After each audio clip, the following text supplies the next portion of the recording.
मुबारक होंगे। आज हम चटनी बना रहे हैं और ये खजूर की मीठी चटनी है। इसके लिए हमें इन इंग्रेडिएंट्स की ज़रूरत होगी। ये आप देख लें, मैंने खजूरें ली हैं, डेट्स, यानी कि ये 12 से 15 खजूरें थी जिनके बीज मैंने निकाल दिए हैं और इन्हें स्लाइस में यूँ काट लिया है। ये सॉफ्ट नरम वाली खजूरें हैं। इसके अलावा इमली का पल्प लिया है मैंने, जो कि 1 कप है। ब्लैक सॉल्ट लिया है 1/2 टीस्पून। ये क्रश्ड क्यूमन पाउडर लिया है 1/2 टीस्पून। नमक हम अपने जायके के हिसाब से डालेंगे, टेस्ट कर लेंगे। रेड चिली पाउडर लिया है 1/2 टीस्पून और ब्राउन शुगर ली है 1 कप। और इसके अलावा हमें पानी चाहिए होगा इसे पकाने के लिए। अब हमें करना ये है कि हम टैमरिंड पल्प यानी इमली के पल्प को, डेट्स और इसे कुछ पानी के साथ पकने के लिए रख देंगे। जी, तो मैंने एक पैन लिया है। इसके अंदर मैं इमली का गूदा डाल रही हूँ। इसके अंदर मैं डेट्स यानी खजूरें डाल दूंगी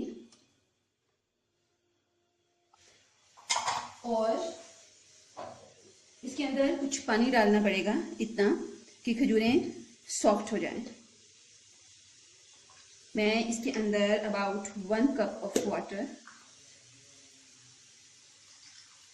1 से 1.5 कप तक पानी डाल रही हूँ और इसे हमें इतनी देर तक पकाना है कि ये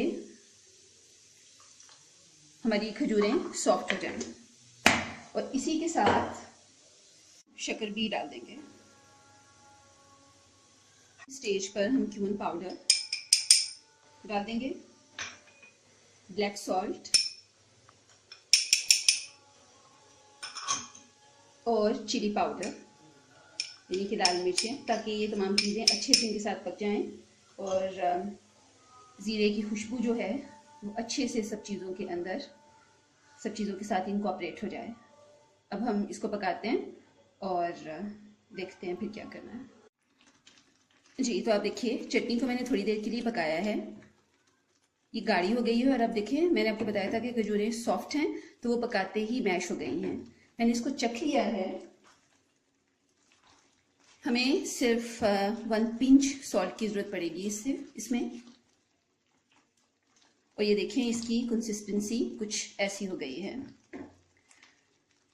बस अब हम चूल्हे को बंद कर देंगे और इसको रूम टेम्परेचर पर ठंडा होने देंगे। उसके बाद हम इसे ग्राइंडर में अच्छे से ग्राइंड कर लेंगे कि खजूर के जो छिलके हैं और ये जो छोटे मोटे चंक्स आपको नज़र आ रहे हैं, ये अच्छे से ब्लेंड हो जाएं।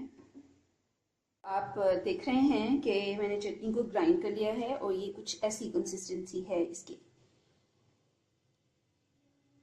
ये ऐसी ही क्रीमी होनी चाहिए। अगर आपने हार्ड खजूरें ली हैं तो हो सकता है कि इस टाइम आपको इसे छन्नी में से स्ट्रेन करना पड़े टू मेक इट स्मूथ।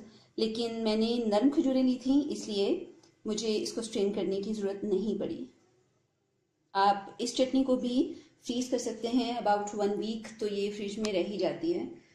इस चटनी को ट्राई करें। अगर आपको पसंद आए तो मुझे कमेंट बॉक्स में ज़रूर बताइएगा। और अगर अभी तक आपने मेरे चैनल को सब्सक्राइब नहीं किया तो कर लें, क्योंकि आने वाले दिनों में ऐसी बहुत सी अच्छी अच्छी रेसिपीज़, सॉसेज और ड्रिंक्स मैं अपने चैनल पे डालने वाली हूँ। वीडियो देखने के लिए बहुत शुक्रिया।